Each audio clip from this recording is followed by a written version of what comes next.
September 19th, 1944. 0647 hours.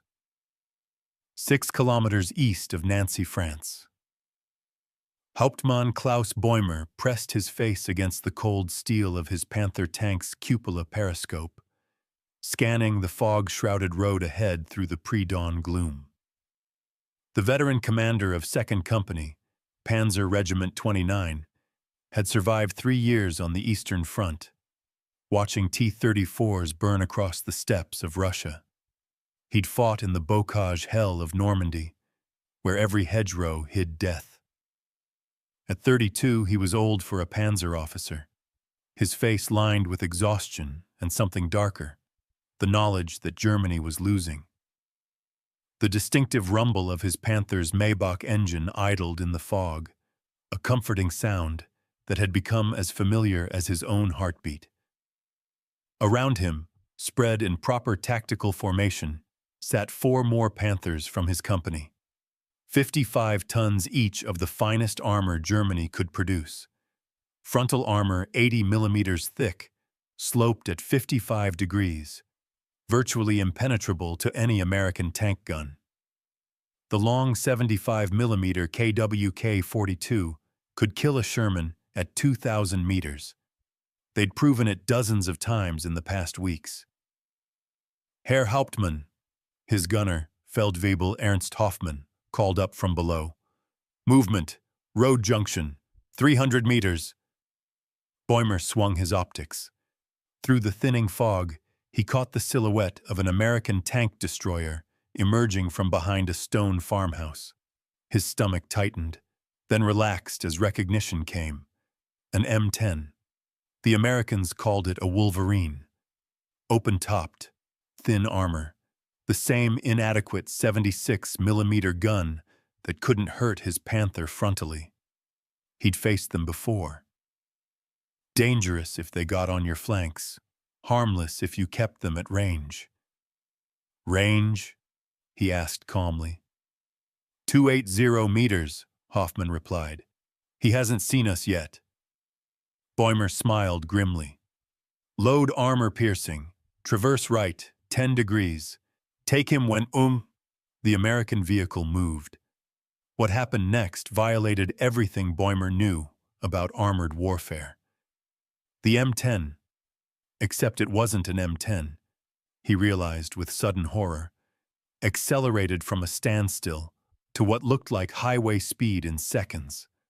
Not the laboring, grinding acceleration of a tank. The explosive surge of a sports car.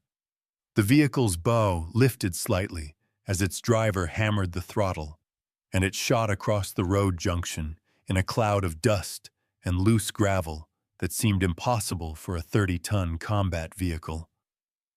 Gott im Himmel, Hoffmann breathed. What is that? The low-slung silhouette disappeared behind a hedgerow 300 meters to their right flank before Hoffmann could even traverse the turret. Bäumer's mouth went dry. Flank. The American was moving to their flank, and moving faster than any tracked vehicle he'd ever seen. Driver, hard right, now! Bäumer shouted into his throat microphone.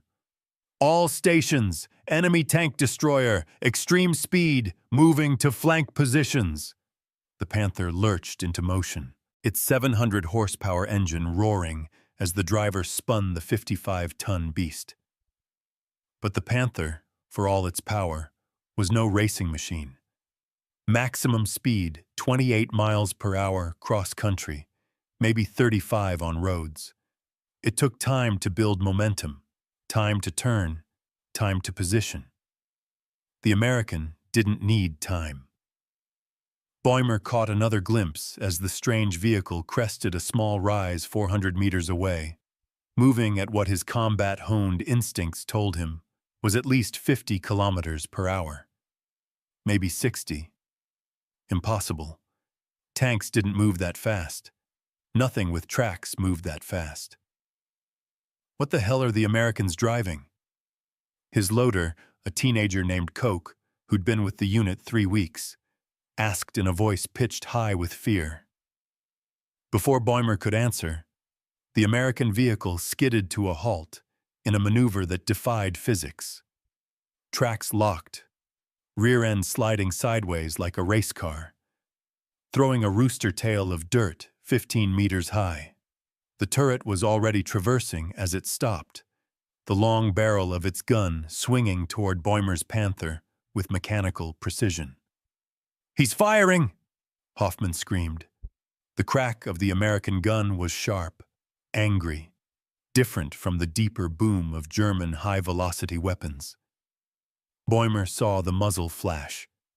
1 second later, he heard the distinctive metallic shriek of a penetrating hit somewhere behind him. Over the radio, Lieutenant Werner's voice cut off mid-transmission, replaced by the sound of men screaming. Bäumer spun his cupola. 300 meters behind them, Werner's Panther was burning, black smoke pouring from the engine deck.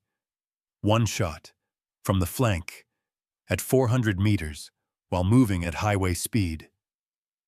"Traverse! Get the gun on target!"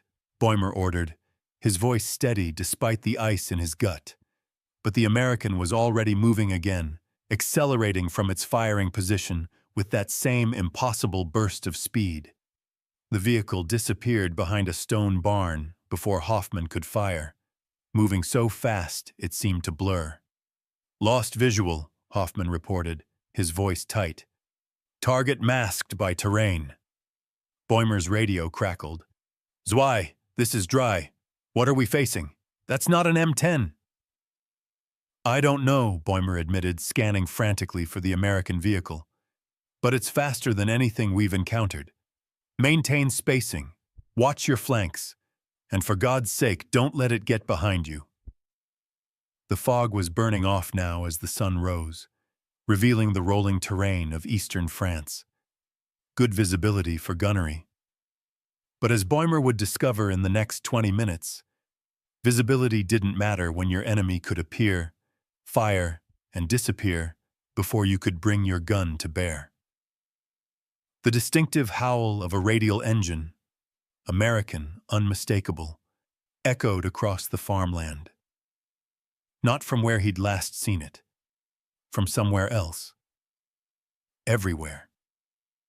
The sound seemed to come from multiple directions as it bounced off buildings and hills. Then he saw it again, 700 meters away, emerging from behind a tree line at full speed, turret already oriented toward his formation. The low morning sun glinted off its angular hull, and Bäumer finally got a good look at the thing that was hunting them. Low. Impossibly low. The hull barely cleared the ground, giving it a predatory, crouched appearance. No bow machine gun, no sponsons, just clean, sloped armor and that long 76mm gun that looked too big for the chassis. Open-topped turret like an M10, but the profile was all wrong. More compact, more aggressive, and fast. Dear God, so fast. The American fired on the move. Bäumer watched the tracer arc across the morning sky. Behind him, Oberfeldwebel-Schmidt's Panther took the round in the turret side. Not a killing blow, but the impact threw sparks and smoke, and Schmidt's voice came over the radio. "Turret jammed! Hydraulics hit! Cannot traverse!" 3 Panthers, 2 hits. Less than 90 seconds of combat. "All stations, fall back to secondary positions," Bäumer ordered. "Alternate bounds. Do not present flank to that vehicle." As his driver threw the Panther into reverse, Bäumer kept his eyes locked on the American machine. It was already moving again, circling like a wolf, using terrain and speed to stay outside his gun's effective traverse rate. He'd been fighting since Poland. He'd faced Soviet armor, British Shermans, American Grants and Lees, and endless waves of Shermans. He'd learned to respect enemy courage while maintaining confidence in German engineering superiority. This was different. This wasn't about courage or even about armor. This was about speed. speed that transformed the basic calculus of tank warfare. His Panther was more powerful, better protected, better armed.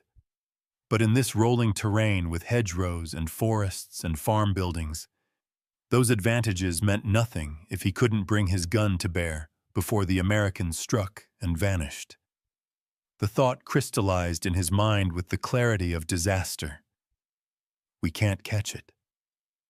What Bäumer didn't know, what none of the German Panzer crews fighting in France that autumn could have known, was that the vehicle hunting them had been designed from the beginning to do exactly this: to be fast enough to choose when and where to fight, to hit German armor where it was vulnerable and vanish before German guns could respond, to turn the methodical, position-oriented doctrine of Panzer warfare into a deadly game of cat and mouse, except in this game, the Germans were the mice.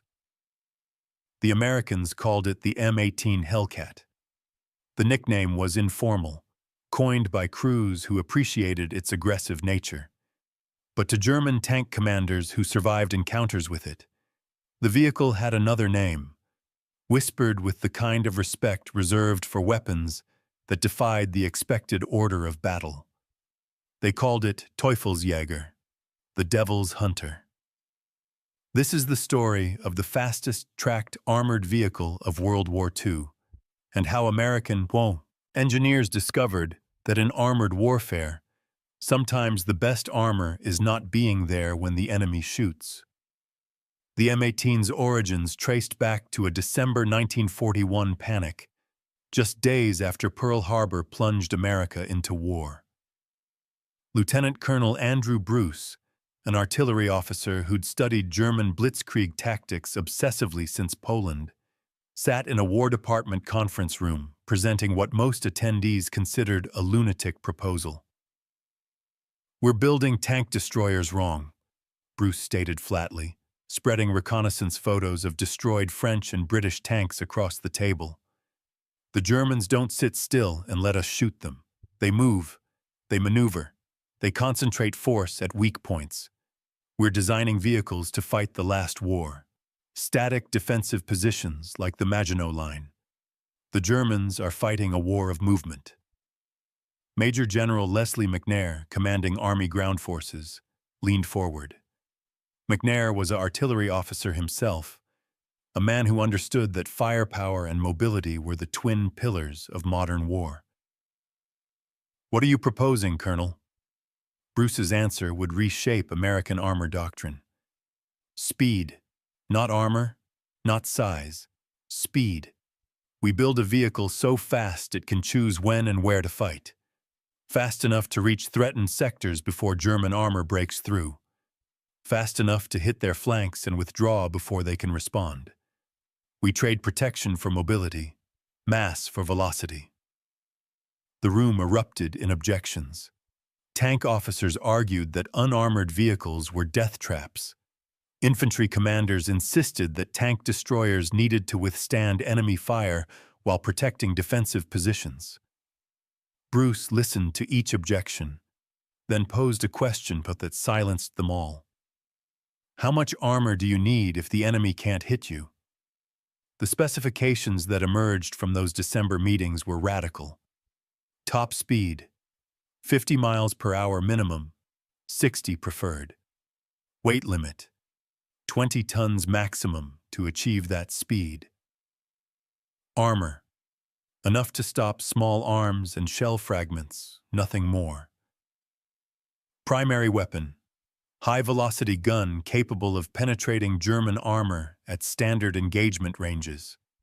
Crew, keep it small, keep it efficient. Traditional tank designers called it suicide.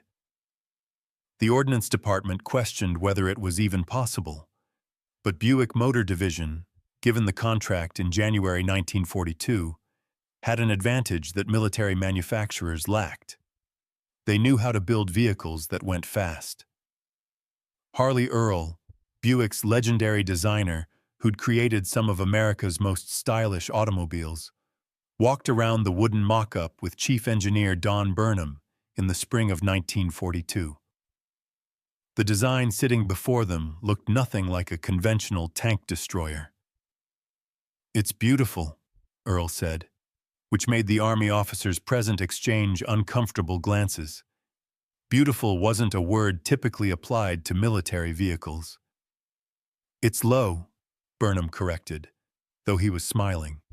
67 inches from ground to turret. Roof. A Sherman's 9 feet tall.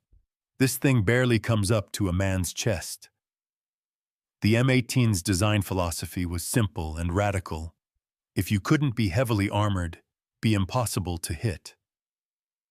The low silhouette reduced the vehicle's target profile dramatically. The sloped armor, though thin, just half an inch on the hull front, even less on the sides, would deflect shots rather than absorb them. And the power plant. "Tell me about the engine," one of the Army observers requested. Burnham grinned. "Continental R975, 9-cylinder radial, same engine family they put in training aircraft, 400 horsepower, in a vehicle that weighs 17 tons, combat-loaded." The officer blinked. "The Sherman weighs 33 tons and has the same horsepower." "Exactly," Burnham replied. "Power-to-weight ratio of almost 24 horsepower per ton. The Sherman's around 12, the German Panthers about 13. This thing will run circles around both of them." The first prototype, designated T-70, rolled out of Buick's engineering facility in October 1942. Test driver Sergeant Mike Puskar, a former stock car mechanic from Detroit, approached it with a mechanic's skepticism and a racer's appreciation. What happened during that first test run became legendary among the engineers present. Puskar climbed into the driver's position, familiarized himself with the controls, standard Cadillac hydromatic transmission, borrowed from luxury cars, and fired up the radial engine. The distinctive snarl of the aircraft engine echoed across the test ground. Then he dropped it into gear and hammered the throttle. Years later, Puskar described that moment in an interview for the Army's historical archives. "It leaped forward like nothing I'd ever driven with tracks. Most tanks, you push the throttle and wait for the momentum to build. This thing just went. The acceleration threw me back in the seat. I hit 40 miles per hour in about 8 seconds. On a tracked vehicle. I thought I was dreaming." The test observers watched in stunned silence as the 17-ton vehicle flew across the test course, tracks throwing dirt 30 feet in the air, the whole machine leaning into turns like a race car. When Puskar executed an emergency stop, locking one track and spinning the vehicle 180 degrees in its own length, one officer muttered what they were all thinking. "Good God, that's not a tank destroyer. That's a hot rod with a cannon." The testing phase revealed both the M18's extraordinary capabilities and its terrifying vulnerabilities. During live-fire trials at Aberdeen Proving Ground in March 1943, engineers positioned a T-70 prototype at various ranges and fired captured German weapons at it. The results were sobering. A PaK-40 75mm anti-tank gun punched through the hull armor at 800 yards. A Panzer IV's gun penetrated at 1,200 yards. Even the older Panzer III's 50mm gun could kill it at 600 yards. The M18's armor provided protection against small arms, shell fragments, and 20mm cannon fire. Against anything heavier, it might as well have been made of cardboard. But the same trials revealed something the initial skeptics hadn't considered. The M18 was almost impossible to hit. Test crews operating the vehicle under simulated combat conditions discovered that its speed and agility transformed the gunnery equation.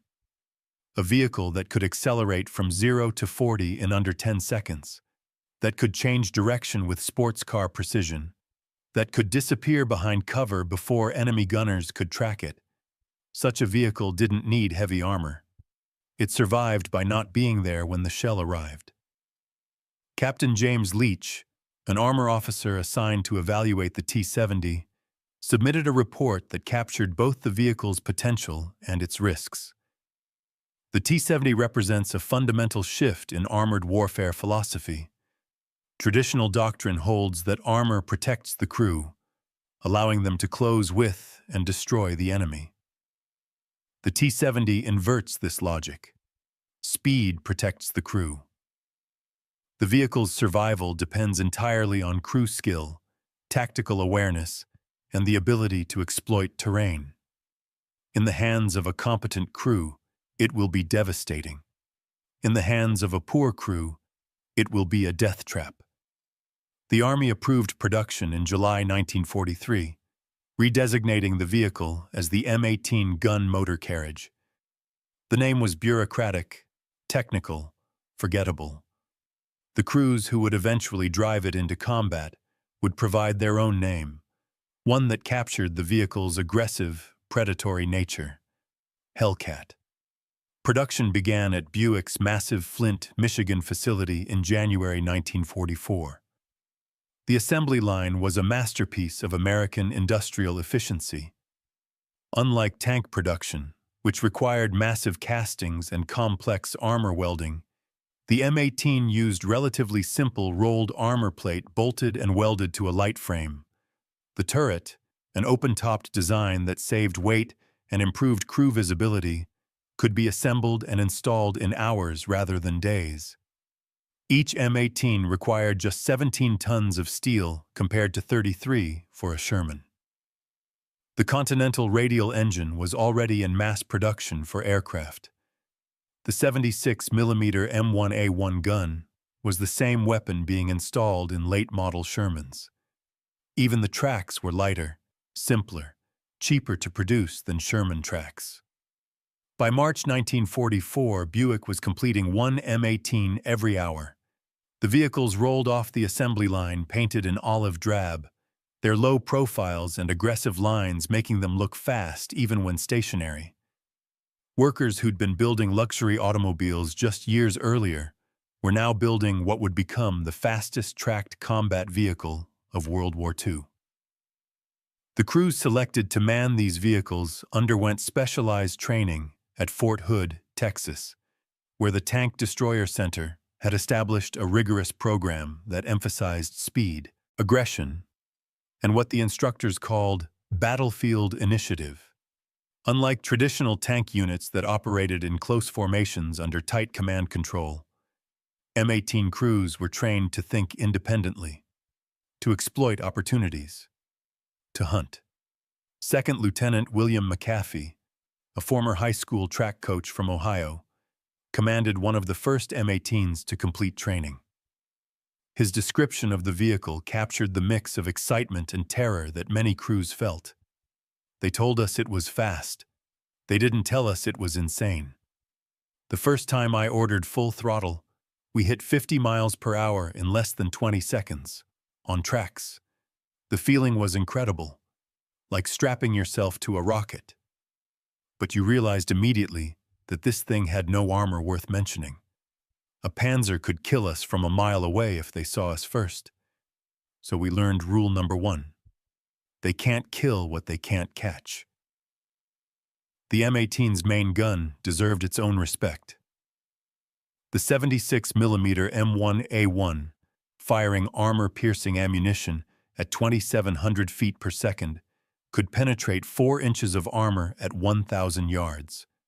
That was enough to punch through the side or rear armor of any German tank, including the feared Panther and Tiger.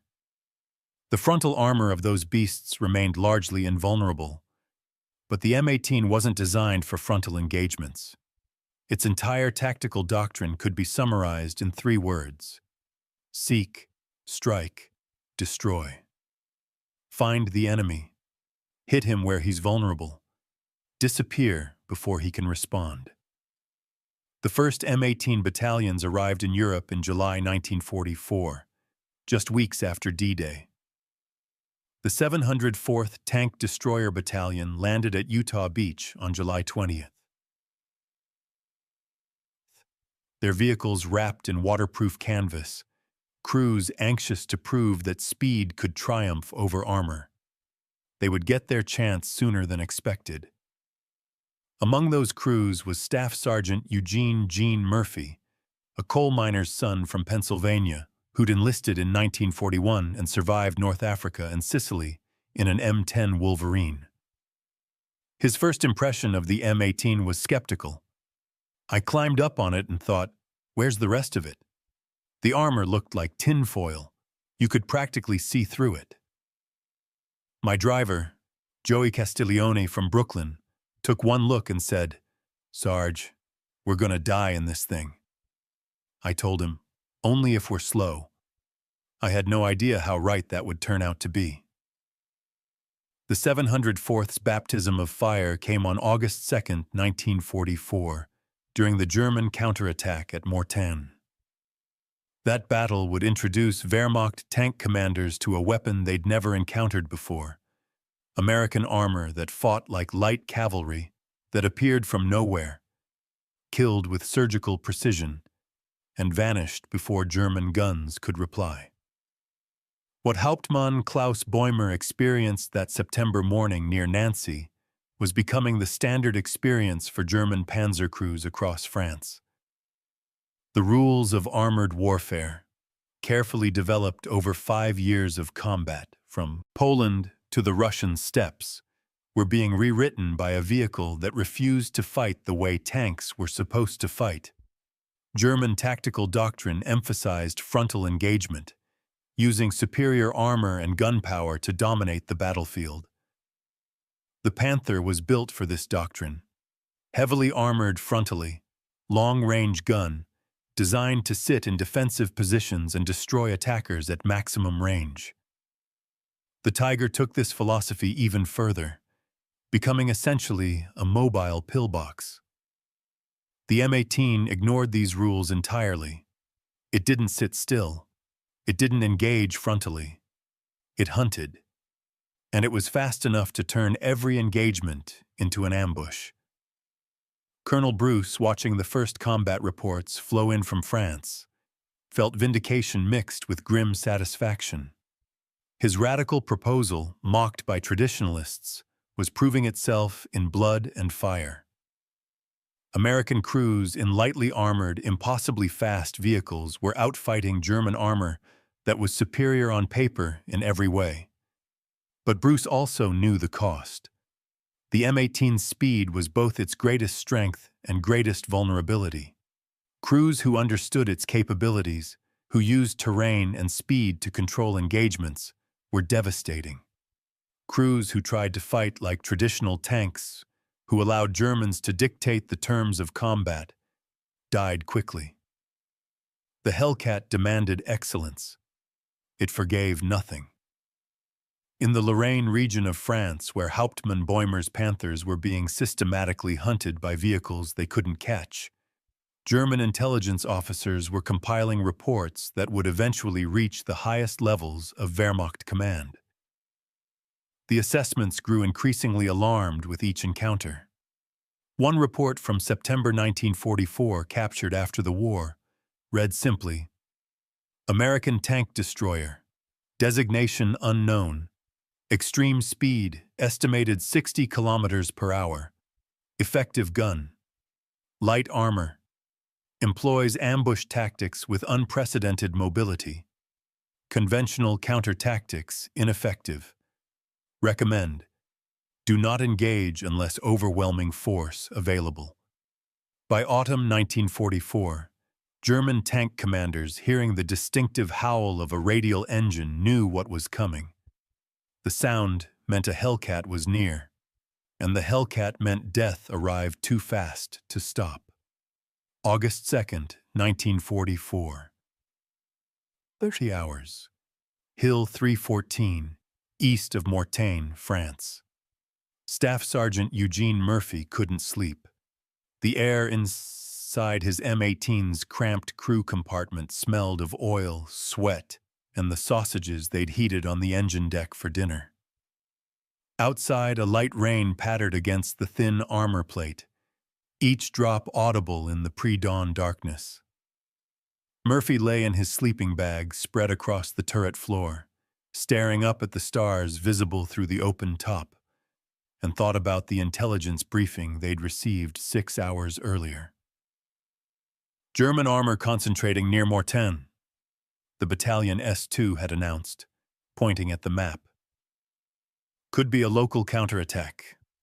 Could be nothing. Stay alert. Murphy's instincts, honed through 3 years of combat, told him it wasn't nothing. The Germans were desperate. The Allies had broken out of Normandy. Patton's Third Army was racing south and east, threatening to encircle the entire German position in France. Desperate men did desperate things, and desperate German panzer commanders, with their backs to the wall, were the most dangerous kind. At 0445, the sound of distant engines drifted through the morning fog.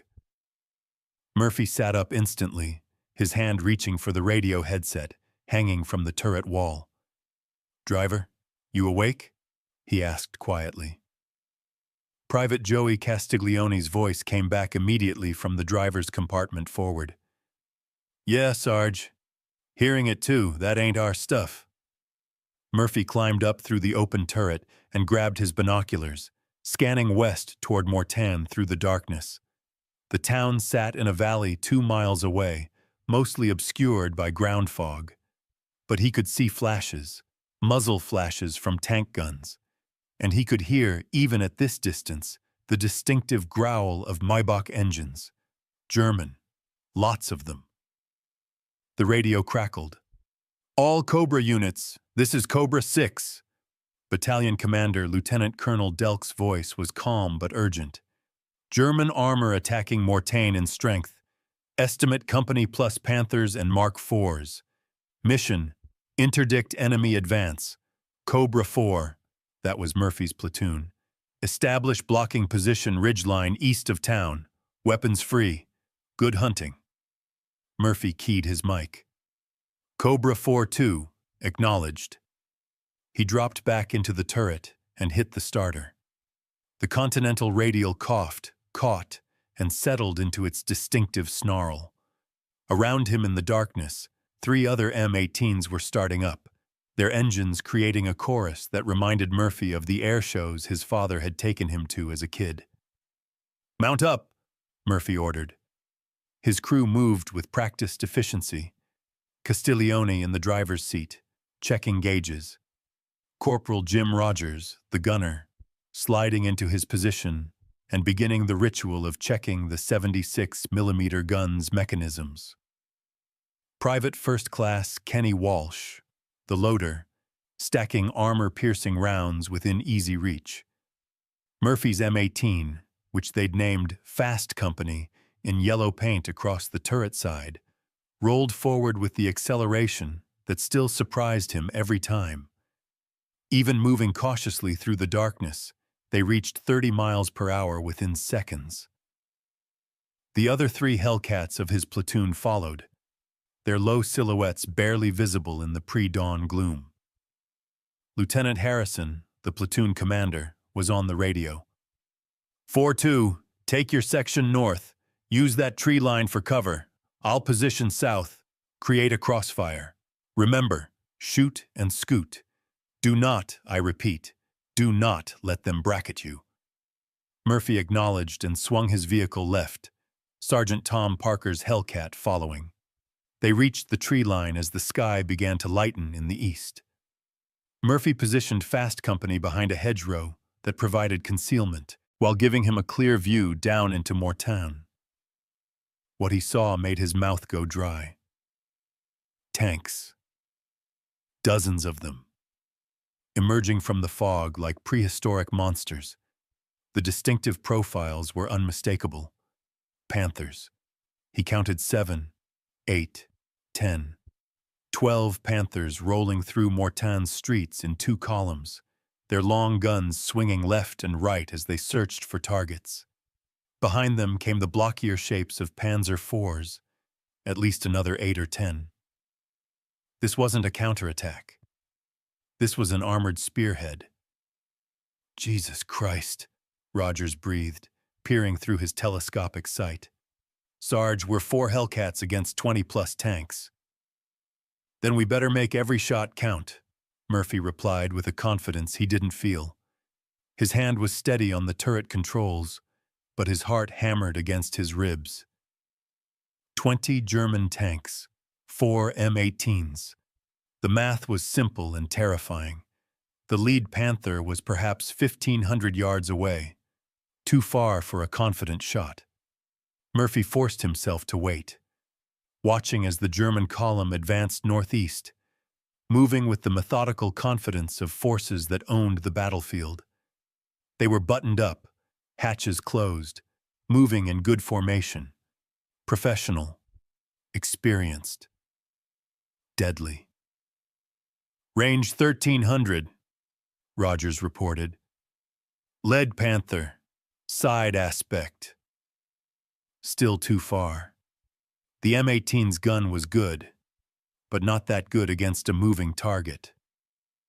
Murphy needed them closer, needed the perfect shot.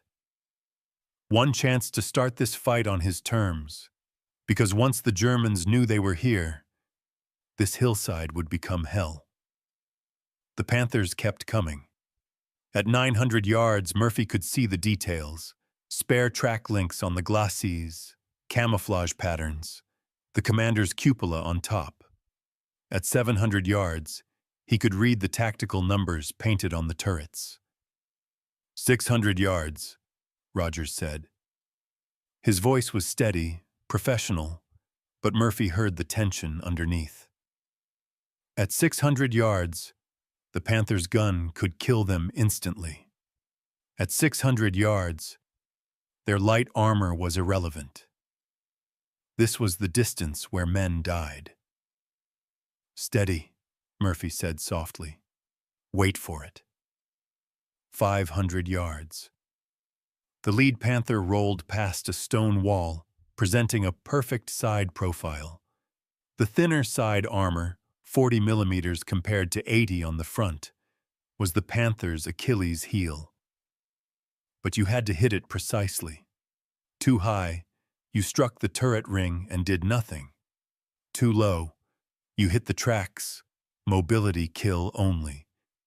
You needed to punch through that side plate into the engine or ammunition storage. "Fire," Murphy ordered.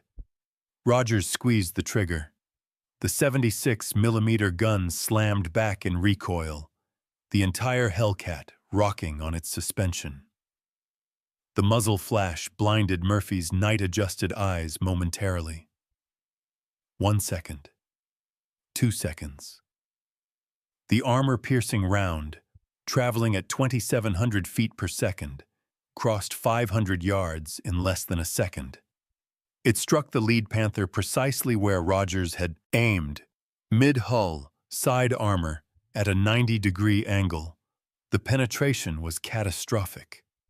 Through his binoculars, Murphy saw the impact spark, saw the entry hole appear, saw the Panther shudder. Then, the internal detonation as the penetrating round found something explosive. The Panther's turret lifted 3 feet straight up on a column of flame and smoke, hung there impossibly for a heartbeat, then crashed back down at an angle. Secondary explosions ripped through the hull as ammunition cooked off. "Hit!" Walsh screamed. "Holy shit! We killed a Panther!" "Load AP!" Murphy ordered, his voice cutting through the celebration. "Driver, back up 20 yards, then hard left. Move! Move!" Castiglione didn't question. He threw Fast Company into reverse, and the Hellcat shot backward with that same explosive acceleration.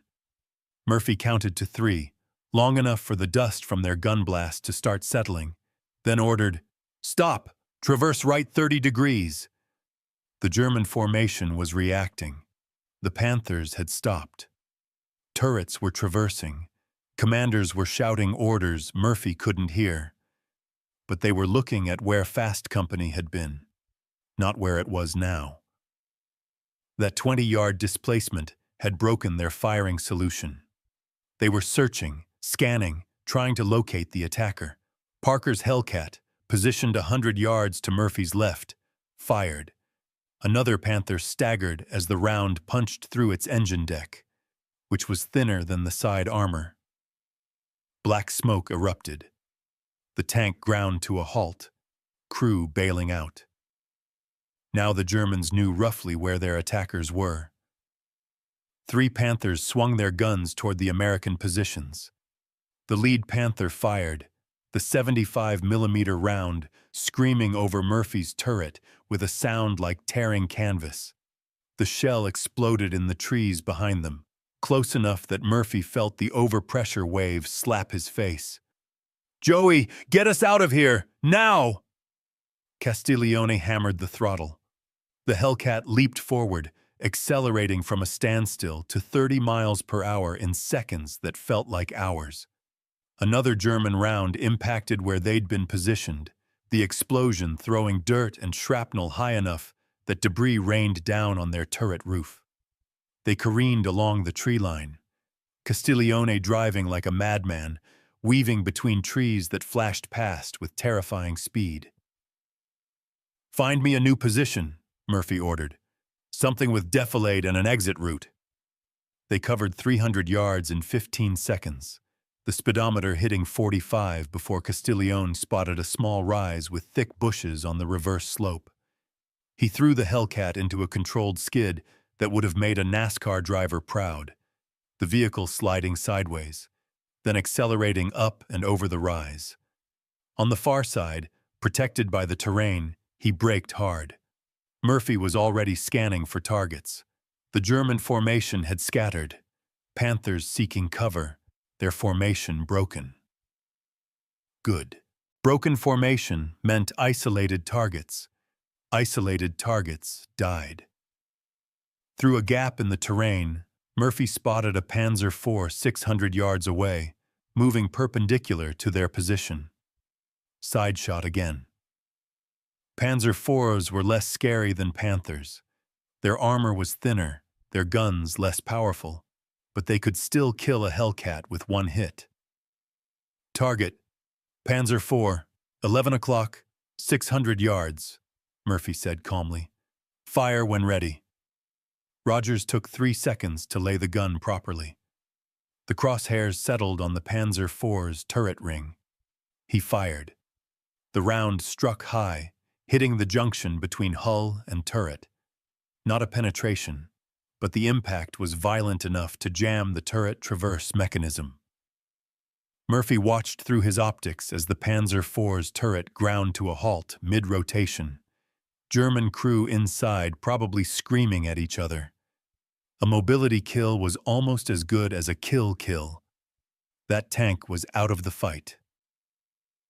"Load he!" Murphy ordered, switching tactics. "Put a round into that tree line, 2 o'clock, 800 yards. I saw Panthers repositioning there." Walsh slammed a high-explosive round into the breach. Rogers adjusted, elevated slightly, fired. The HE round exploded in an airburst above the tree line, sending shrapnel sleeting down. Murphy didn't see direct damage, but the effect was psychological. The Germans knew they were being observed, tracked, hunted. The radio crackled. "Lieutenant Harrison. Cobra 4, good effect on target. Keep them confused. I'm repositioning south. You hold their attention for 30 seconds, then displace north. Make them think we're everywhere." That was the doctrine. The M18 wasn't a tank. It was a ghost that appeared, killed, and vanished before the enemy could respond. Murphy keyed his mic. Acknowledged, starting the dance. For the next 20 minutes, Murphy's platoon fought the kind of battle the Hellcat was designed for. Fire. Displace. Fire from a new position. Keep moving.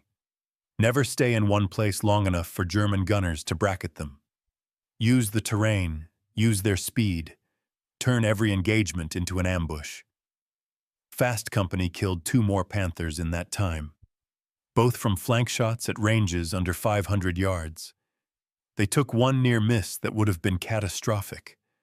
A Panther round that struck the ground 3 feet in front of them and ricocheted over the hull. The shock wave rocked the Hellcat violently, and Murphy heard Castiglione praying in Italian, a steady stream of Madonna Mia, that only stopped when Murphy ordered him to move. But the near miss crystallized something Murphy had understood intellectually, but now felt viscerally. They couldn't take a hit, not even a glancing blow.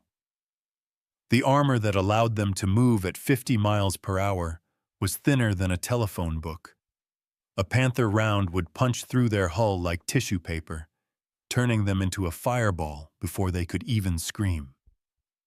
Their survival depended entirely on not being hit. And not being hit meant moving constantly, using terrain, staying unpredictable. It was exhausting. Castiglione's hands were white-knuckled on the controls. His face sheened with sweat despite the cool morning air. Rogers had the shakes between shots, adrenaline and fear warring in his system. Walsh was pale, lips moving in what might have been prayer or might have been cursing. Murphy couldn't tell which. At 600 hours, after 90 minutes of running combat, the German attack stalled. Murphy's platoon, along with 2 others from the 704th Tank Destroyer Battalion, had killed or disabled 11 German tanks, 7 Panthers, 4 Panzer IV. But more importantly, they'd shattered the German momentum. The Panthers that had rolled through Mortain with such confidence were now cautious, wary, looking for the fast-moving American tank destroyers that struck like vipers and disappeared like smoke. Lieutenant Colonel Delk's voice came over the battalion net. "All Cobra units, break contact and regroup at Rally Point Alpha. Well done. Mortain is holding." Murphy ordered Castiglione to withdraw north, using a wooded trail that kept them concealed. As they pulled back, Murphy looked at his crew.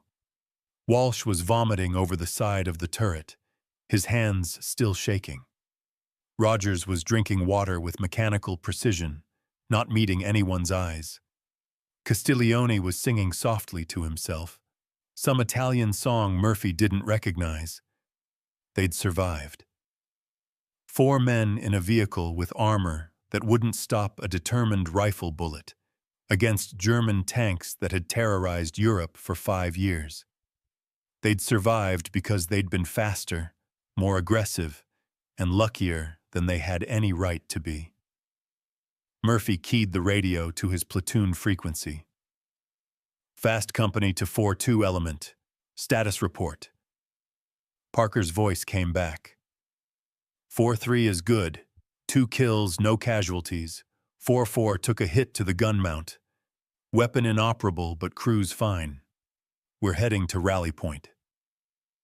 4 Hellcats had fought 20-plus German tanks and stopped them cold. 1 disabled vehicle. 0 casualties. 11 confirmed kills. The mathematics were impossible by traditional armor doctrine, but the M18 had rewritten those rules. In the weeks that followed, Mortain became legendary among M18 crews. It was the battle that proved the concept, that validated Bruce's radical vision of speed over armor, but it also established the cost. Of the 71 M18s that fought in the Mortain sector during those early August days, 12 were destroyed, 11 men killed, 17 wounded. Not catastrophic losses, but a brutal reminder that the Hellcat's speed was both salvation and curse.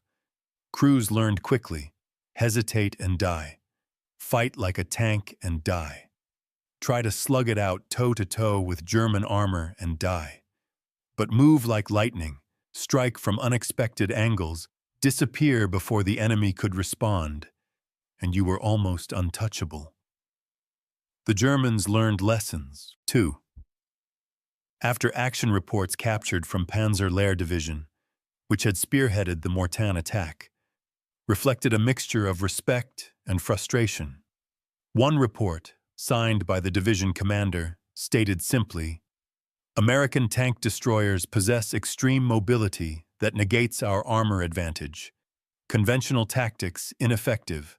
Recommend mass fire, pre-registered positions, deny terrain that favors high-speed maneuver.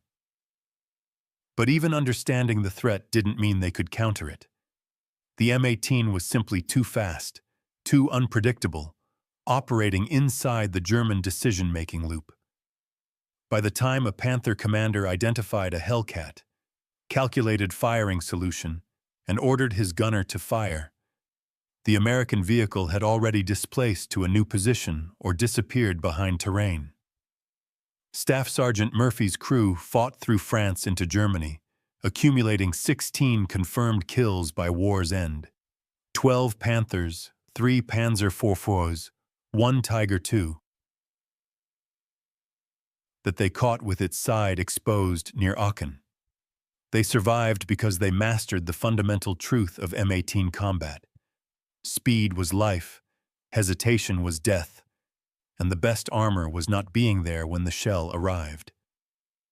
Murphy would later say in an interview recorded for the Army's historical archives, "People ask me if I was scared driving something with armor you could punch through with a screwdriver. Damn right I was scared. Every single mission. But I'll tell you something. I was more scared of being in a Sherman, sitting still, trading shots with a Panther.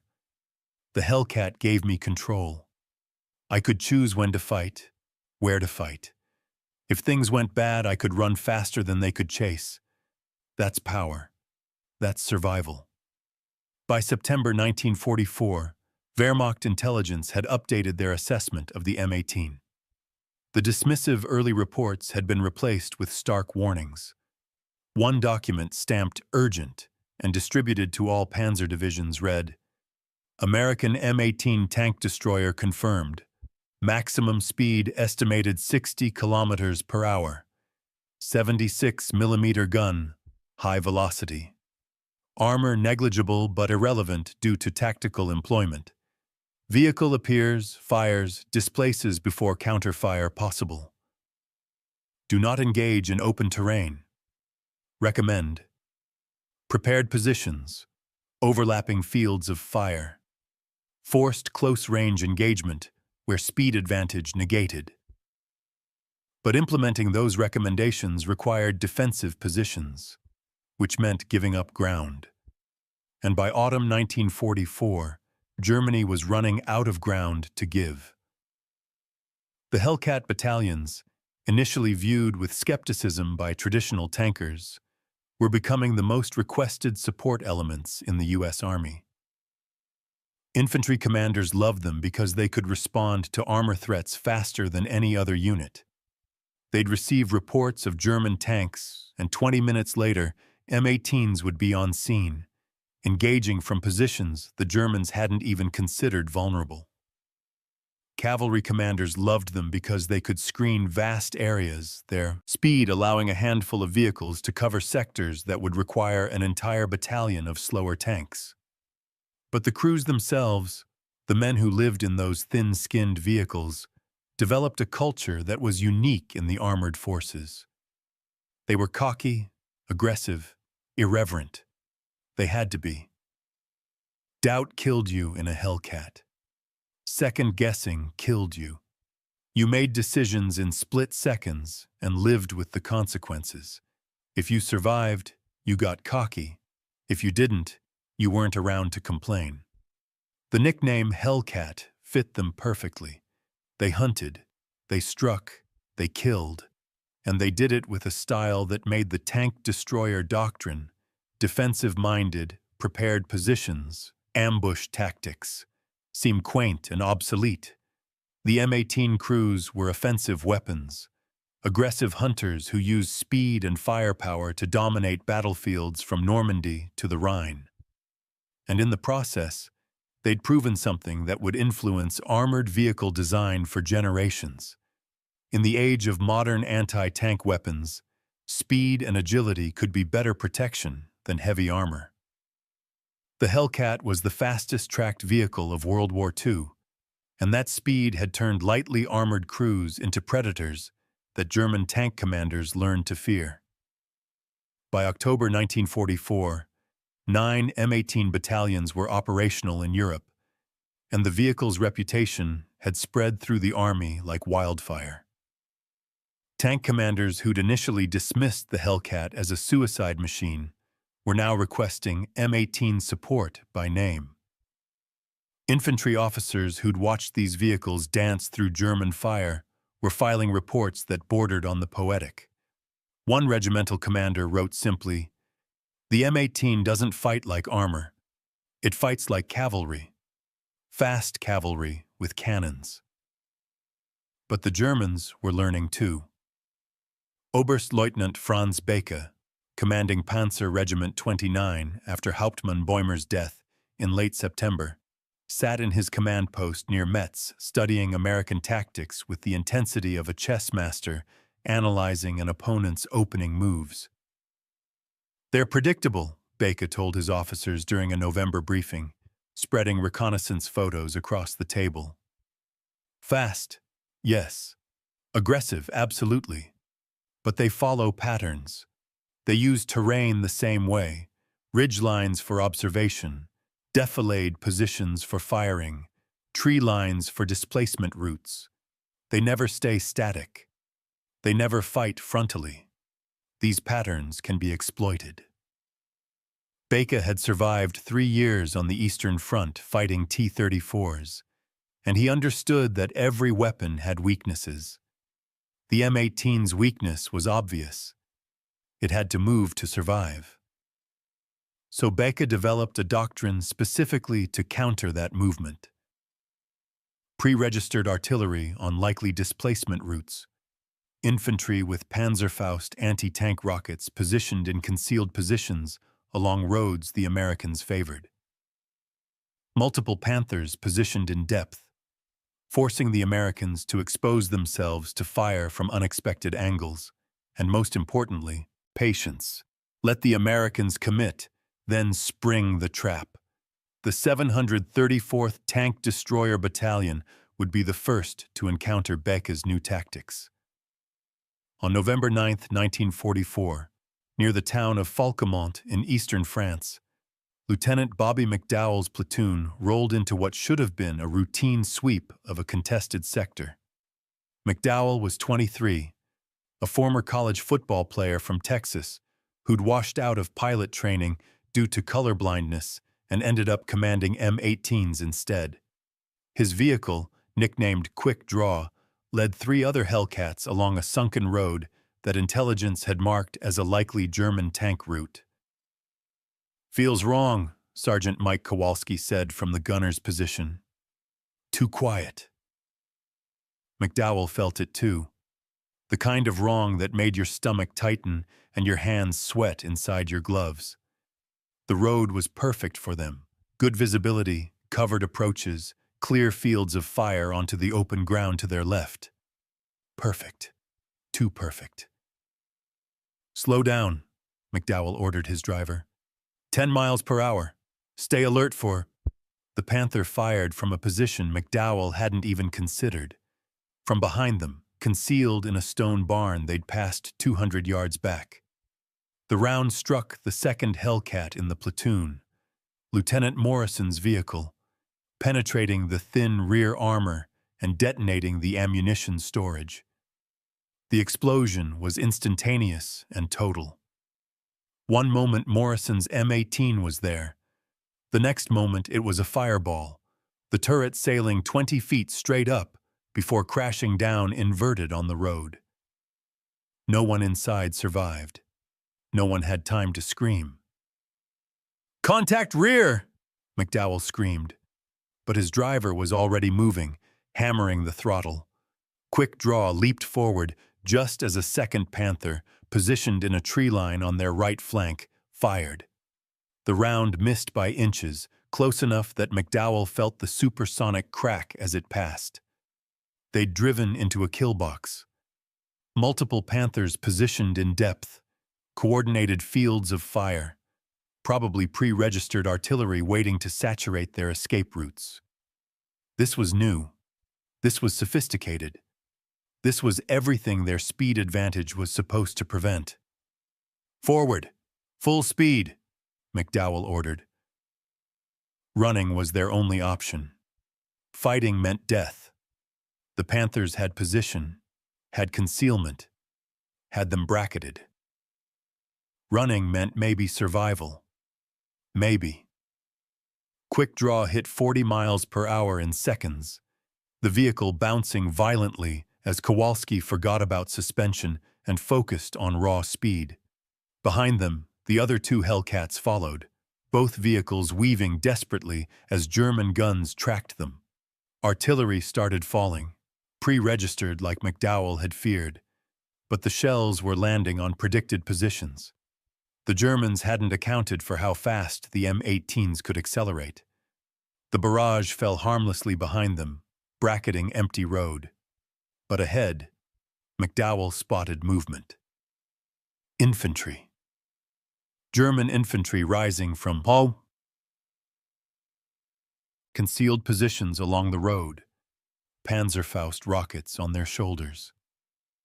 This was the trap's killing stroke. Channel the Americans into a narrow route, then hit them with short-range anti-tank weapons they couldn't outrun. "Infantry front! Panzerfaust teams!" Kowalski didn't wait for orders. The 76mm gun fired, high-explosive round, airburst 15 feet above the German positions. The effect was catastrophic. Shrapnel sleeting down, German soldiers dropping, the Panzerfaust teams scattering. Quick Draw blasted through the gap before the Germans could reorganize, tracks throwing dirt 30 feet high. One of the following Hellcats wasn't as lucky. A Panzerfaust team that survived the HE barrage got their shot off, the rocket streaking across 20 yards of open ground. The projectile struck the M18's side, penetrating the thin armor and exploding inside the crew compartment. The vehicle ground to a halt, smoke pouring from the open turret. McDowell watched in his mirrors as crew members bailed out, 3 men on fire, rolling in the dirt. Only 3. The loader hadn't made it. 2 vehicles lost in 90 seconds. 6 men dead, 3 wounded. The worst casualty rate his platoon had suffered. All because the Germans had learned to predict their movements and prepared accordingly. McDowell's after-action report was brutally honest. Enemy has adapted tactics specifically to counter M18 mobility.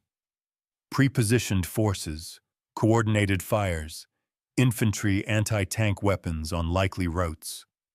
Our speed advantage negated by sophisticated planning. Recommend: vary routes, avoid predictable terrain, increase reconnaissance, assume all perfect positions are traps. But even as Germans learned to set better traps, American crews were evolving their own tactics. The 704th Tank Destroyer Battalion, Murphy's unit, developed what they called Wolfpack tactics, 3 or 4 M18s working in concert, one as bait, others as shooters. They'd deliberately expose one vehicle to draw German fire, forcing the Panthers to reveal their positions. The moment a Panther fired, the other Hellcats would engage from different angles, overwhelming the German vehicle with multiple threats simultaneously. Second Lieutenant Harvey Cole, commanding an M18 named Texas Tornado in the 604th Tank Destroyer Battalion, pioneered night operations. The M18's radial engine was loud, making stealth impossible. But Cole realized that noise could be weaponized. His crews would approach German positions after dark, engines roaring deliberately, then kill their engines and coast silently into firing positions. German crews, listening to the approaching howl of radial engines, would button up their tanks, preparing for attack from the direction of the sound. Cole's vehicles would be firing from completely different directions before the Germans realized they'd been fooled. "The ear lies," Cole explained to other platoon leaders. Sound bounces off. Buildings, hills, valleys. You think we're coming from the west. We hit you from the south. By the time you figure it out, you're burning. The urban environment presented unique challenges that forced further tactical evolution. In cities, the M18's speed was partially negated. You couldn't reach 50 miles per hour weaving through rubble-choked streets. But the low profile became an unexpected advantage. During the November fighting for Metz, Staff Sergeant Anthony Zambruski discovered that his M18 could fit through alleyways that would stop a Sherman cold. His crew nicknamed themselves the Hellcats and specialized in appearing where German defenders thought armor couldn't possibly reach. They'd navigate through shattered buildings, emerge in courtyards, fire point blank at German positions, then reverse back through the ruins before enemy reinforcements could respond. Zambruski's technique was simple but terrifying for German defenders. We'd find a building with a wide enough passage, cellar entrance, bombed-out storefront, whatever. Drive through, find a window or blown-out wall with line of sight to the target. Fire through the building.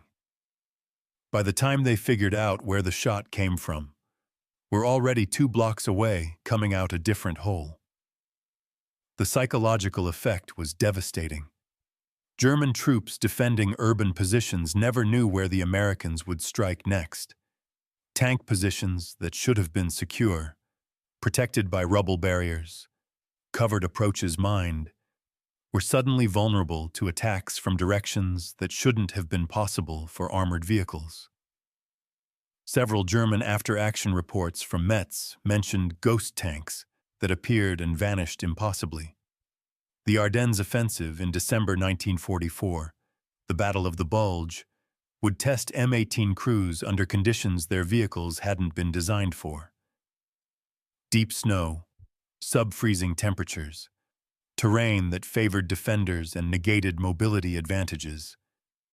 This was the Germans' last gamble, a massive armored thrust through Belgium aimed at Antwerp, and the weather and terrain were perfect for German needs. The 603rd Tank Destroyer Battalion, equipped with M18s, was positioned near Bastogne when the German offensive began. First Sergeant Howard Phillips watched from his vehicle's commander position as German armor poured through American lines in the pre-dawn darkness of December 16th. Panthers, Tigers, Jagged Panthers, more armor than he'd seen in 6 months of combat, all moving with coordinated precision under cover of fog and snow. "We can't run in this," his driver, Corporal Jimmy Chen, said quietly. The roads were sheets of ice. The fields were under 2 feet of snow. The M18's speed advantage, its entire reason for existence, was gone. "Then we don't run," Phillips replied. "We make them come to us." The 603rd adopted tactics that would have been suicide in good weather. Static defensive positions. They positioned their M18s in hull-down positions, using terrain for protection instead of speed. They waited for German armor to approach, let them get to point-blank range where even the Hellcat's gun could penetrate Panther frontal armor, then fired and immediately displaced before German guns could return fire.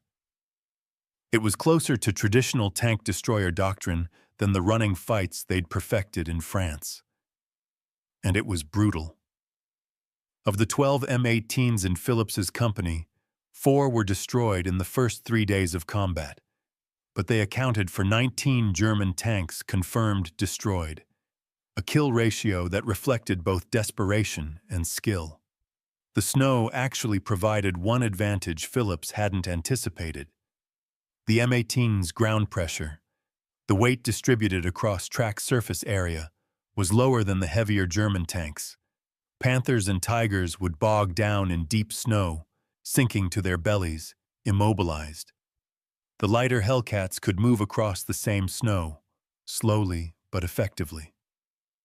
On December 22nd, Phillips's crew encountered a Tiger I that had broken through the crust of frozen ground and sunk to its hull in a snow-filled ditch. The German crew was attempting to extricate the vehicle with tow cables and another Tiger.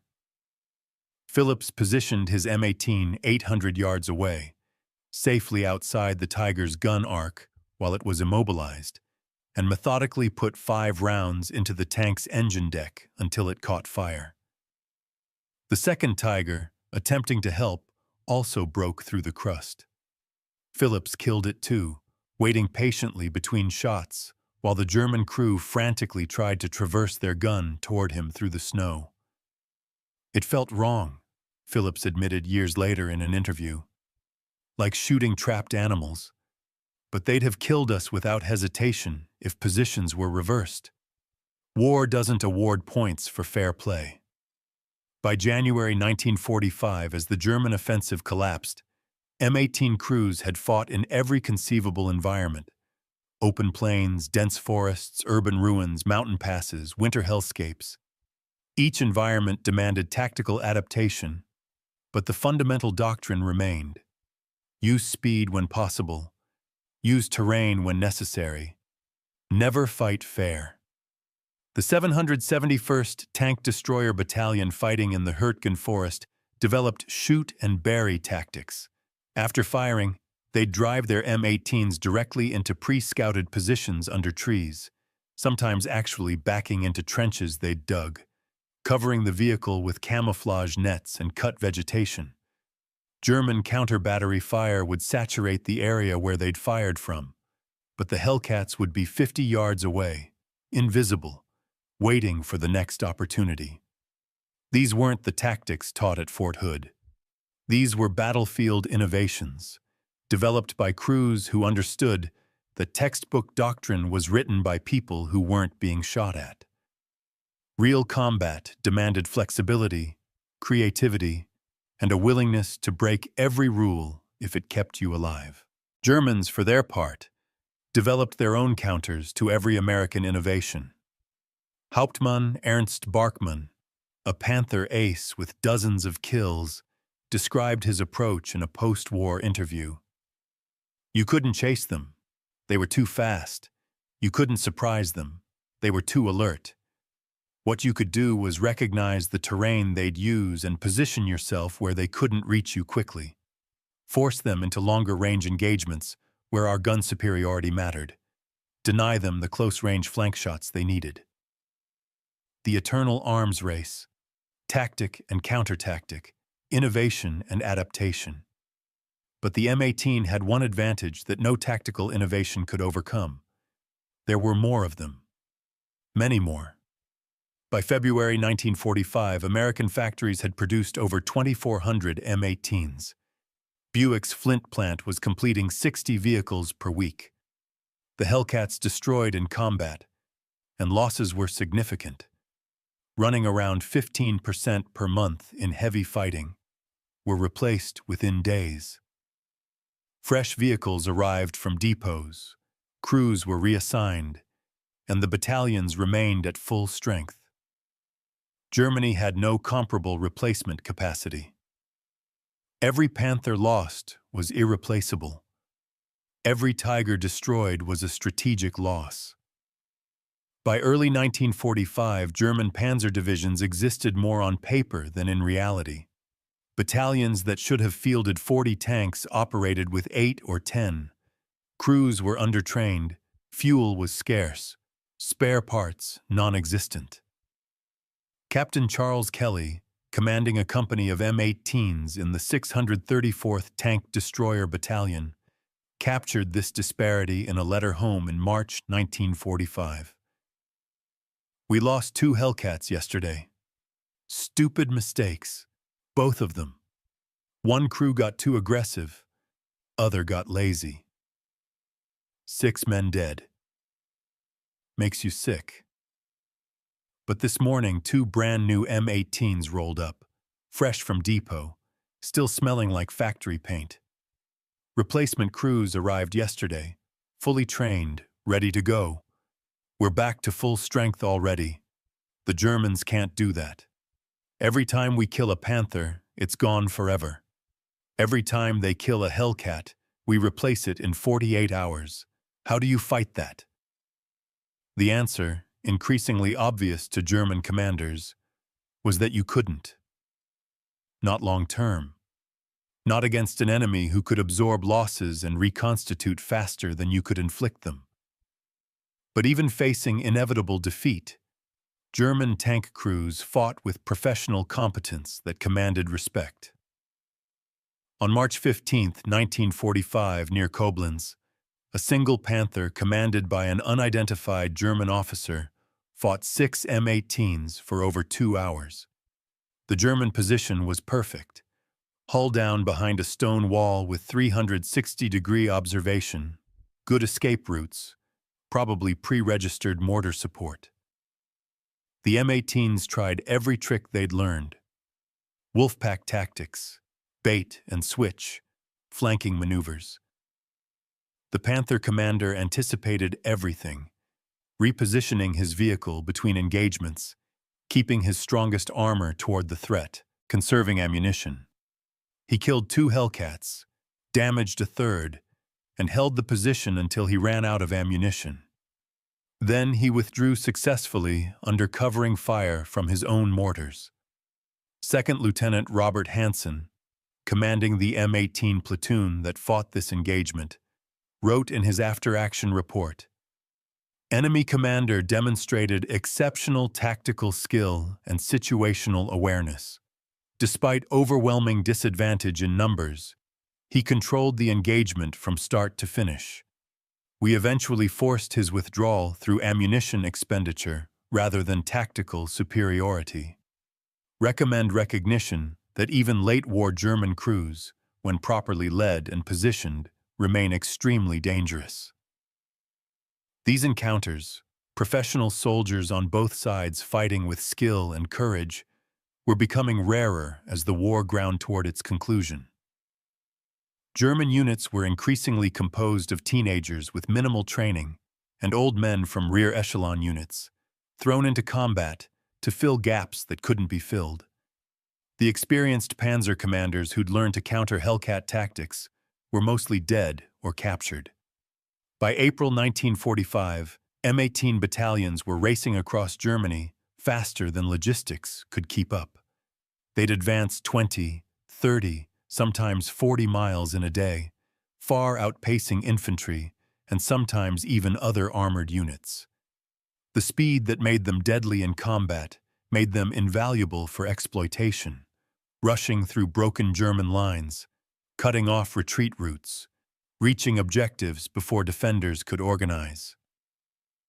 Staff Sergeant Murphy's crew, still somehow alive after 9 months of combat, crossed the Rhine on March 22nd and didn't stop until they reached the Czech border.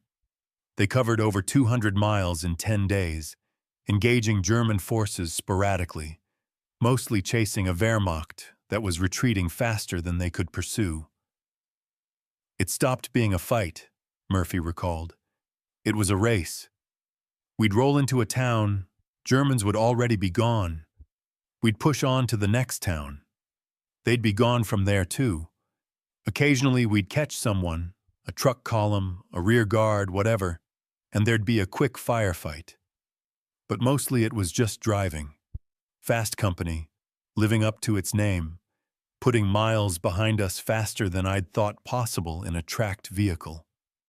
The final weeks of the war in Europe were anticlimactic for many M18 crews. After months of deadly combat, where every engagement could be their last, they found themselves racing through abandoned territory, accepting surrenders and waiting for orders that never came. VE Day, May 8, 1945, caught Murphy's platoon near Pilsen, Czechoslovakia. They'd just finished maintenance on their vehicles when word came over the radio that Germany had surrendered. "We didn't celebrate," Murphy remembered. "We were too tired, too numb. We just sat there for a while, not saying anything. Then Castiglione started singing, some Italian song about going home, and that's when it hit us. We were going home. All of us. We'd survived." Of the 4 M18s in Murphy's original platoon at Mortain, only his vehicle remained. The other 3 had been destroyed, 1 in October, 2 in December during the Bulge. But replacement vehicles had come, new crews had integrated, and the platoon had kept fighting. Fast Company itself had taken hits. A glancing blow from an 88 that tore off one track, forcing a field repair. A Panzerfaust that struck the turret side but somehow failed to penetrate, leaving a crater but no hole. Luck and skill in equal measure. The final statistics of M18 operations in Europe told a story of effectiveness paid for in blood. The tank destroyer battalions equipped with Hellcats claimed 526 German armored vehicles destroyed, confirmed, plus hundreds more probably destroyed or damaged. They'd proven that speed, properly employed, could defeat heavier armor. They'd validated Bruce's radical concept of trading protection for mobility. But 132 M18s had been destroyed in combat. 241 crew members killed. 318 wounded. The casualty rate per vehicle was lower than Sherman's. The M18's speed saved lives. But each loss was still a crew that had pushed their vehicle to the edge, trusted its speed, and found that sometimes speed wasn't enough.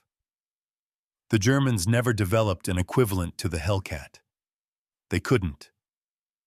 The industrial capacity and resources required to build specialized fast tank destroyers didn't exist in 1944 Germany. They continued building heavier, better armored vehicles. The Jagd Panther, the Jagd Tiger, following a doctrine of firepower and protection. These vehicles were devastating in prepared positions, but they couldn't chase the M18s that danced around them, couldn't respond to the American speed advantage. In April 1945, captured German documents revealed the evolution of Wehrmacht opinion about the M18. An intelligence summary from Panzer Lehr Division, updated continuously throughout late 1944 and early 1945, showed the progression clearly. September 1944. American M18 tank destroyer. Fast but lightly armored. Vulnerable to well-positioned forces. Threat, moderate. November 1944. M18 tactical employment has evolved. Extreme mobility creates multiple axis threats. Conventional counter-tactics insufficient. Threat, significant. January 1945.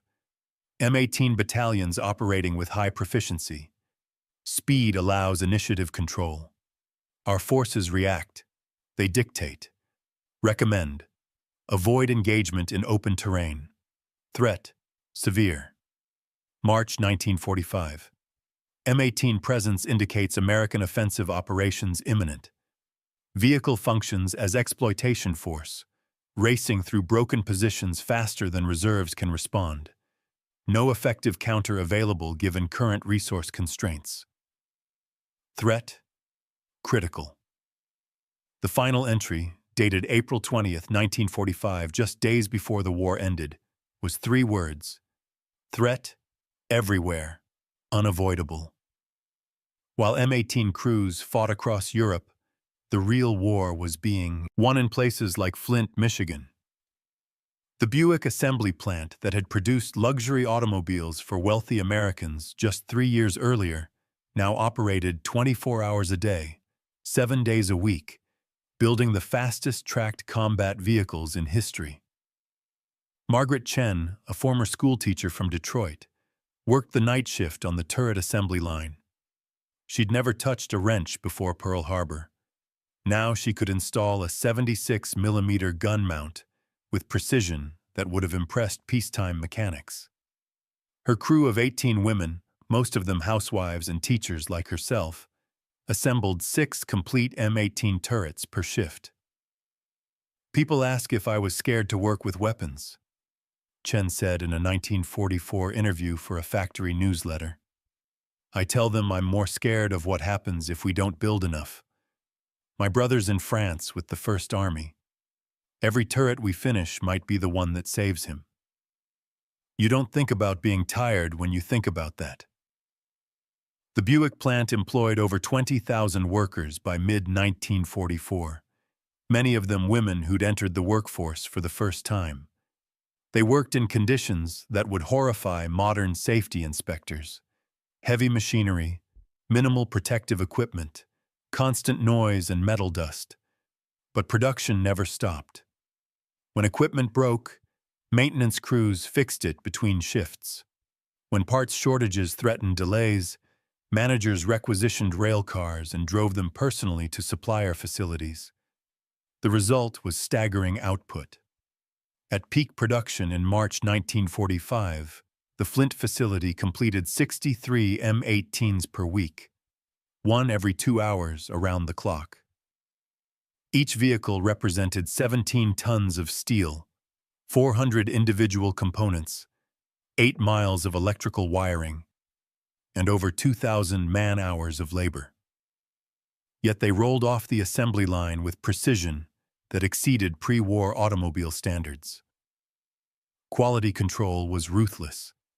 Each M18 underwent a 50-point inspection before being approved for shipment. Engine performance, gun alignment, electrical systems, track tension, everything tested to tolerances measured in thousandths of an inch. Vehicles that failed inspection went back to the assembly line for correction. The rejection rate ran around 3%, far lower than comparable military production programs. Master Sergeant Howard Price, a maintenance supervisor at the Tank Destroyer Training Center at Fort Hood, received the vehicles fresh from the factory and conducted final acceptance testing. His job was to find flaws. He rarely did. The quality was exceptional, Price recalled. Better than Sherman's, better than anything else we received. The civilian engineers at Buick treated these vehicles like they were building roadmasters for millionaires. Every weld inspected, every bolt torqued to specification, every component tested. They understood that sloppy work meant dead soldiers. The contrast with German production was stark. By late 1944, German tank factories were operating under constant air attack, with chronic shortages of raw materials and increasingly desperate quality control.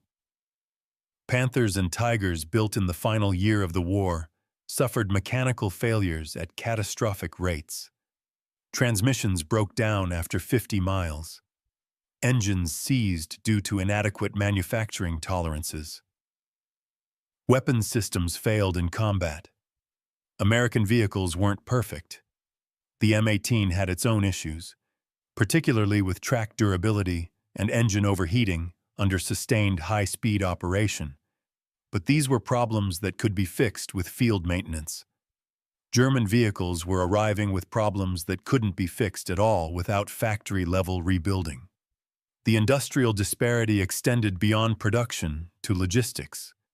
Each M18 deployed to Europe came with a complete spare parts kit, technical manuals translated into simple language with illustrated diagrams, and specialized tools for field maintenance. Replacement engines arrived in sealed containers that protected them during Atlantic crossings. Ammunition was manufactured to such precise standards that misfires were virtually unknown.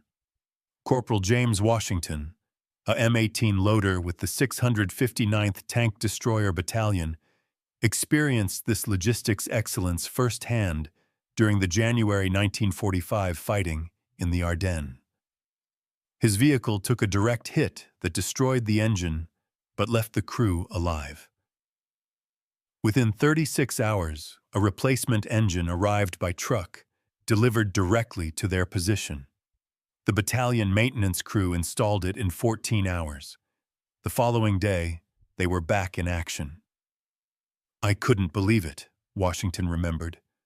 We're in the middle of nowhere in Belgium, middle of winter, middle of a huge battle, and somehow the Army gets us a brand new engine right to our exact location within 2 days.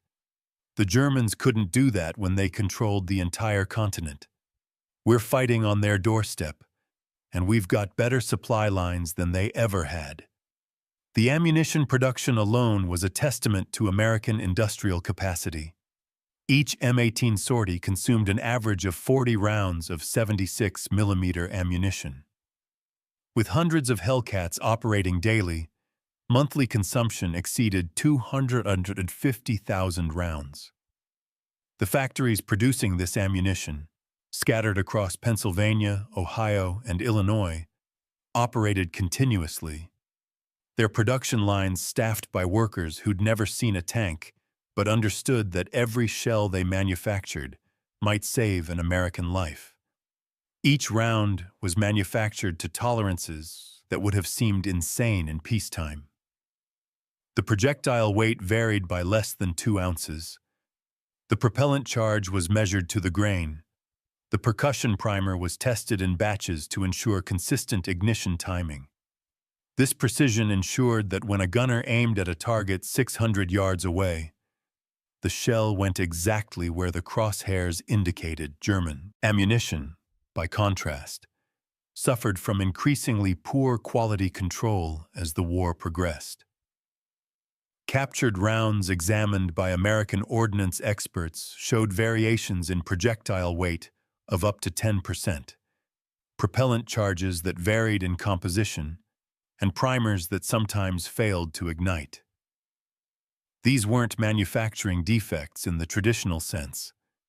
They were the inevitable result of a collapsing industrial base trying to maintain output while under air attack, without raw materials, and with a workforce that included concentration camp prisoners who had every reason to sabotage production.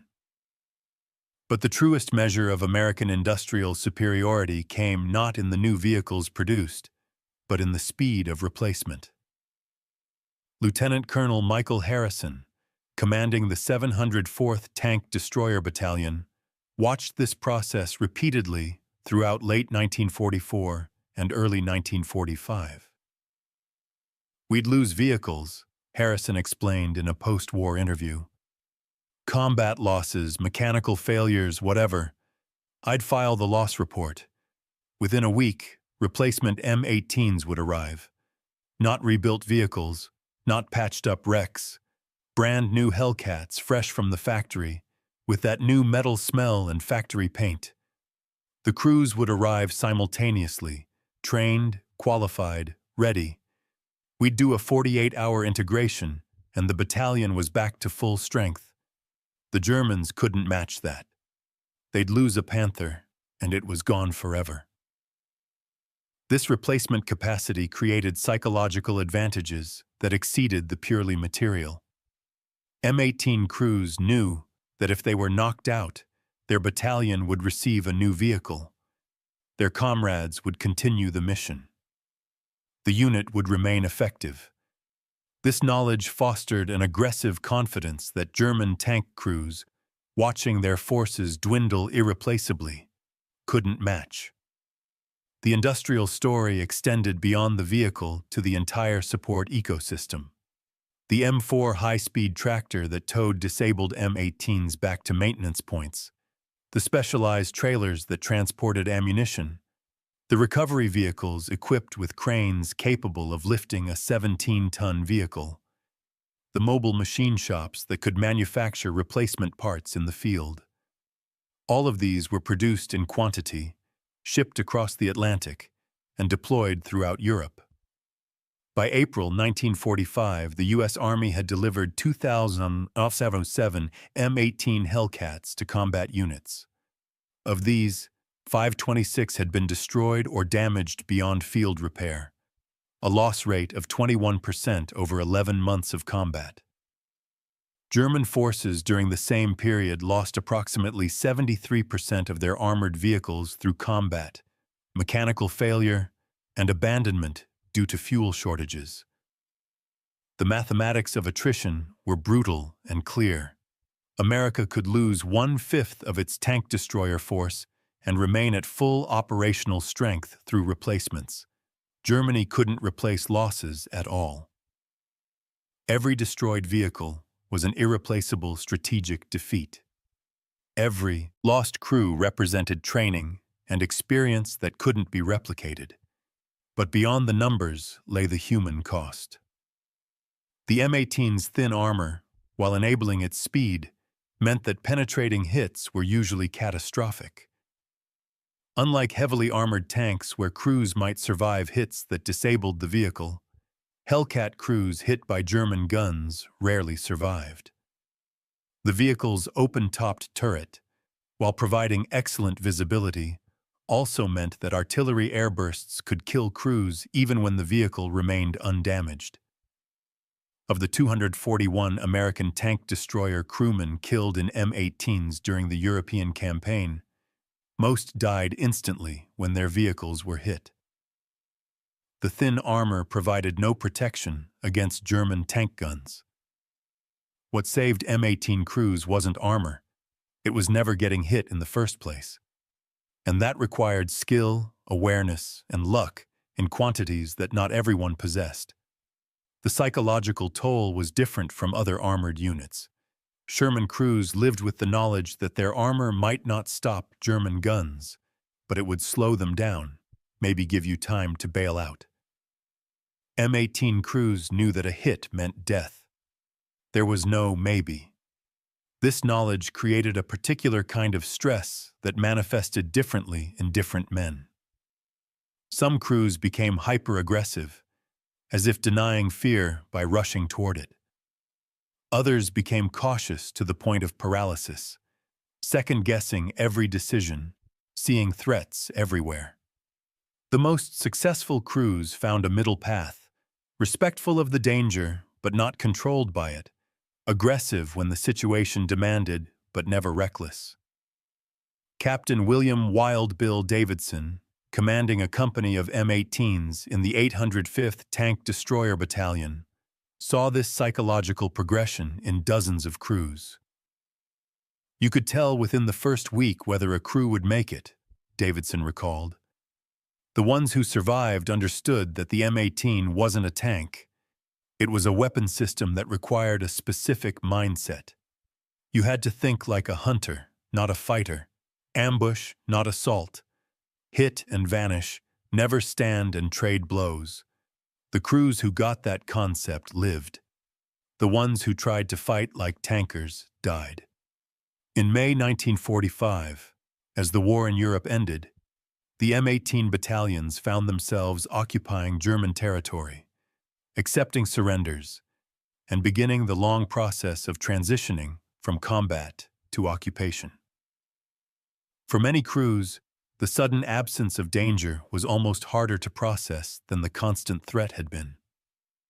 Staff Sergeant Murphy's crew spent the first week after VE Day performing maintenance on Fast Company that they'd deferred during combat operations, replacing worn tracks, overhauling the engine, repainting the vehicle where German fire had scorched the paint. The routine tasks helped them avoid thinking about what came next.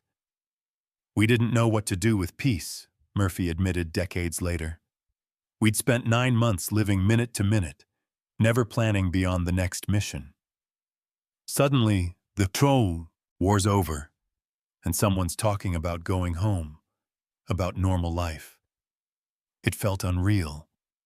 Like we'd wake up and there'd be another mission, another town to take, another German tank to hunt." The transition was harder for some than others. Crews who'd lost members but continued fighting carried survivor's guilt that peace brought into sharp focus. Men who'd watched friends die suddenly had time to process those deaths, to wonder why they'd survived when others hadn't. The Army provided no mental health support beyond chaplains and the occasional stern talk about being grateful to be alive. Most crews coped by staying together, even in occupation duties that didn't require tank destroyers. They'd become families, dysfunctional, profane, often unlikable families, but families nonetheless. The bond created by surviving together in a vehicle where one mistake meant collective death didn't dissolve just because the enemy had surrendered. By August 1945, with Japan's surrender, the need for M18s disappeared almost overnight. Production ceased. Vehicles in depots were either sold as scrap or transferred to Allied nations.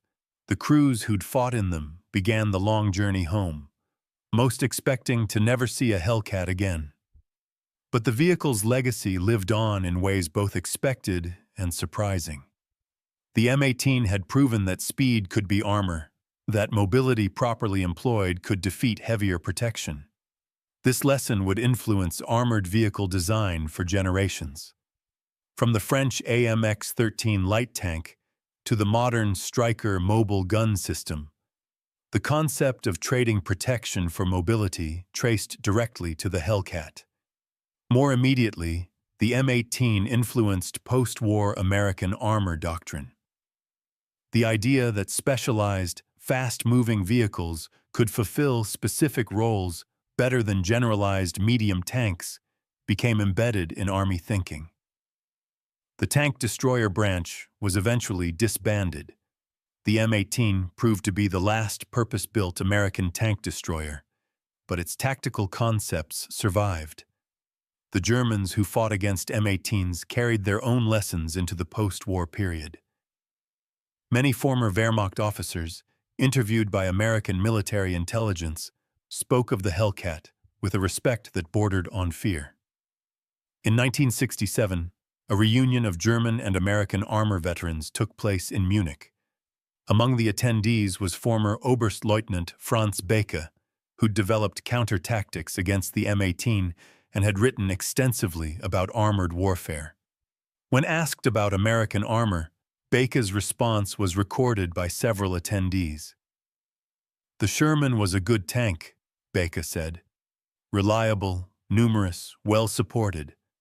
Our Panthers were better in single combat, but the Americans had so many Shermans that numbers overwhelmed quality. But the M18?" He paused, considering his words. The M18 was something different. It was frustrating, infuriating.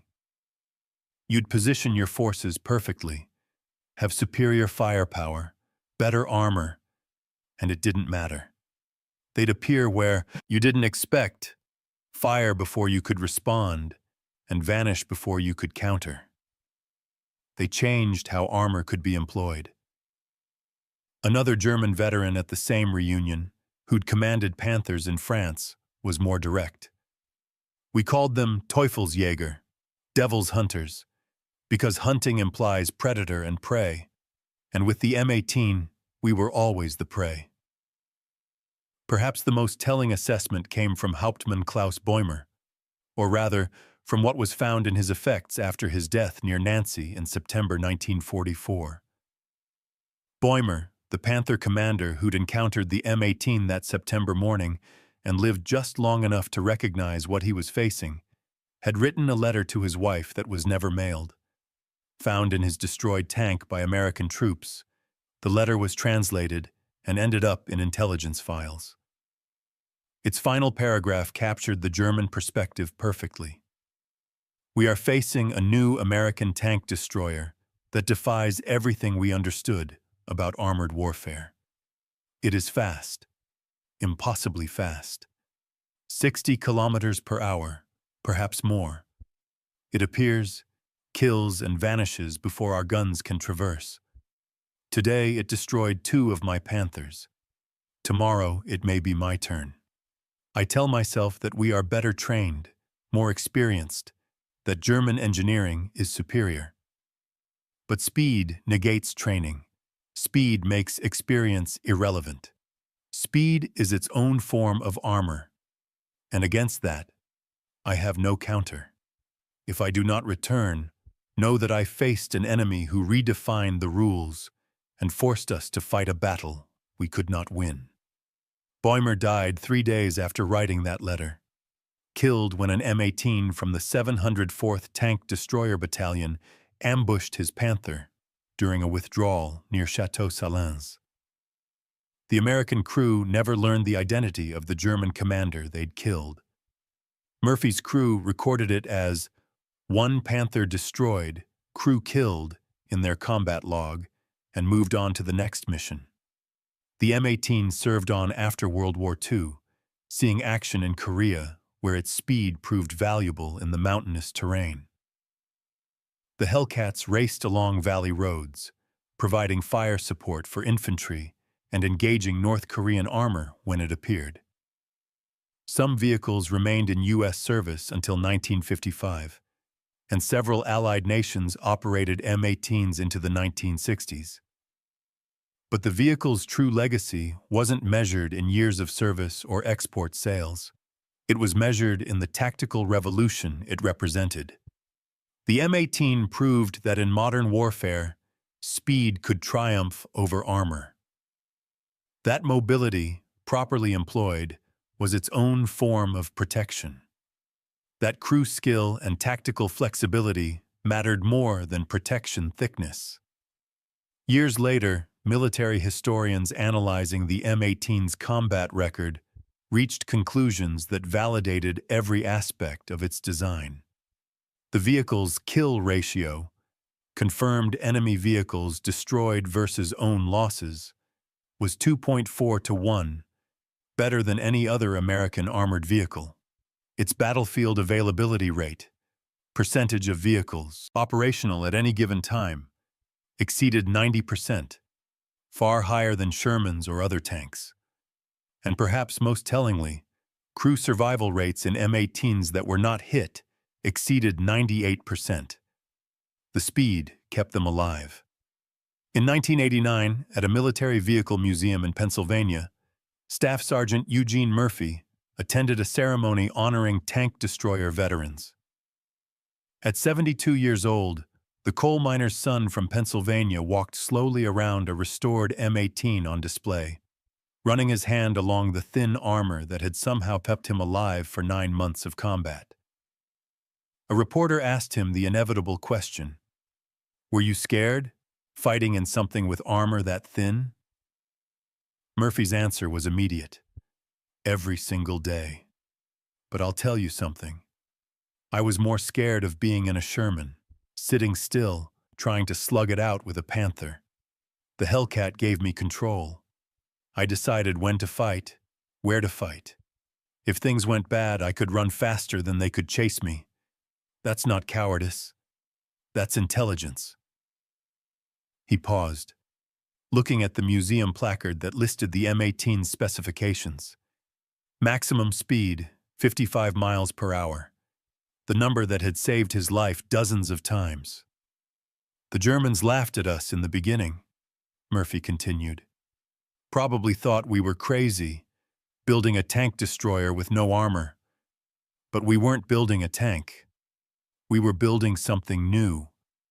Something that understood that in modern war, the best defense isn't thick armor. It's not being there when the shell arrives." He walked away from the display, but turned back after a few steps. You know what the Germans stopped laughing about? That sound. The howl of that radial engine hitting full throttle. By the end, they knew what that sound meant. It meant we were coming. It meant they couldn't stop us. And it meant that no matter how heavy their armor was, no matter how powerful their guns were, they couldn't kill what they couldn't catch. The M18 Hellcat fought in Europe for 11 months, from July 1944 to May 1945.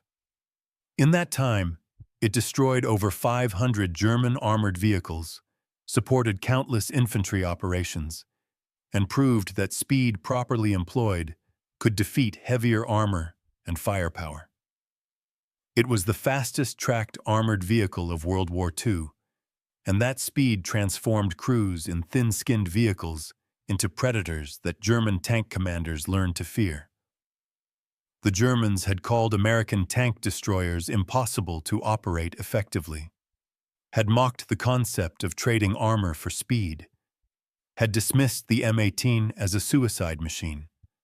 But by war's end, the vehicle German intelligence reports called Teufelsjäger, the Devil's Hunter, had rewritten the rules of armored warfare.